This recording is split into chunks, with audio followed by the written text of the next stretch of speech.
பிரசங்கி அதிகாரம் 8.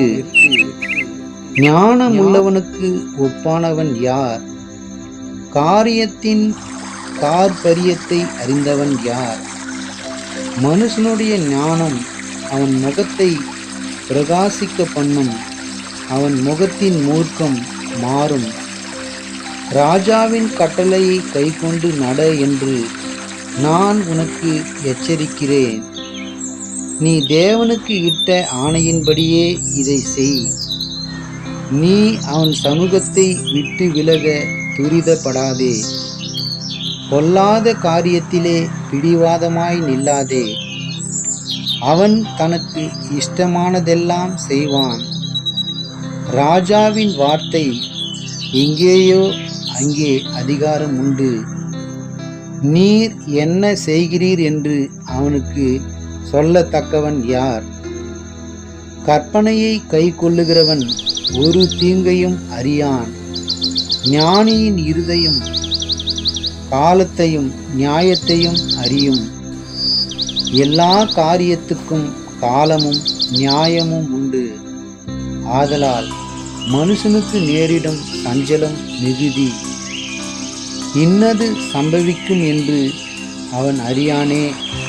அது இன்ன விதமாய் சம்பவிக்கும் என்று அவனுக்கு சொல்லத்தக்கவன் யார்?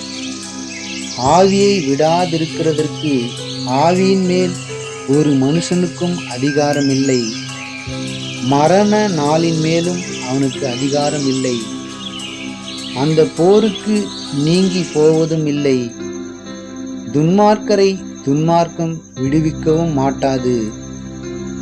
இவை எல்லாவற்றையும் நான் பார்த்து சூரியனுக்கு கீழே செய்யப்படும் எல்லா கிரியைகளையும் சிந்தித்தேன். ஒரு மனுஷன் தனக்கே கேடுண்டாக வேறொரு மனுஷனை ஆளுகிற காலமும் உண்டு.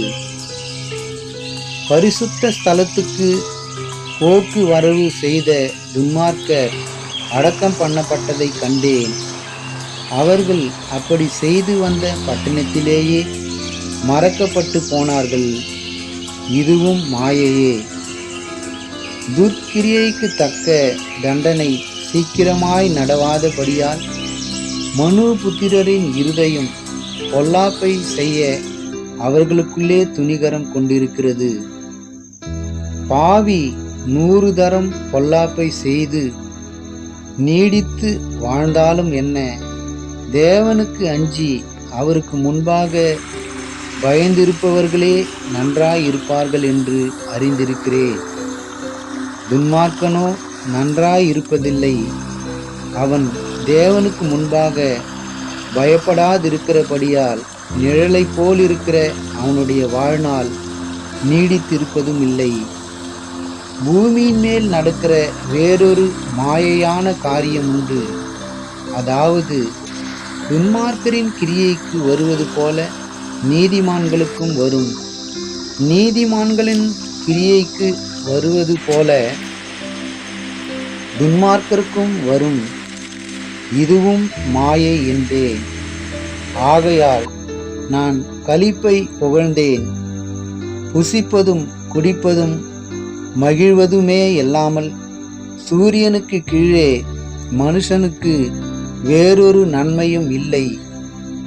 சூரியனுக்கு கீழே தேவன் அவனுக்கு தந்த ஜீவ காலத்தில் அவன் பிரயாசத்தினால் அவனுக்கு நிலைக்கும் பலன் இதுவே.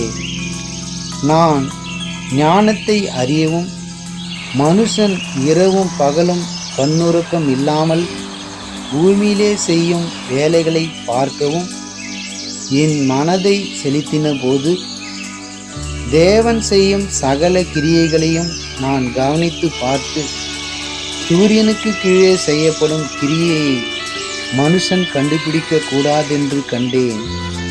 அதை அறியும்படி மனுஷன் பிரயாசப்பட்டாலும் அறிய மாட்டான். அதை அறியலாம் என்று ஞானி எண்ணினாலும் அவனும் அதை அறிந்து கொள்ள மாட்டான்.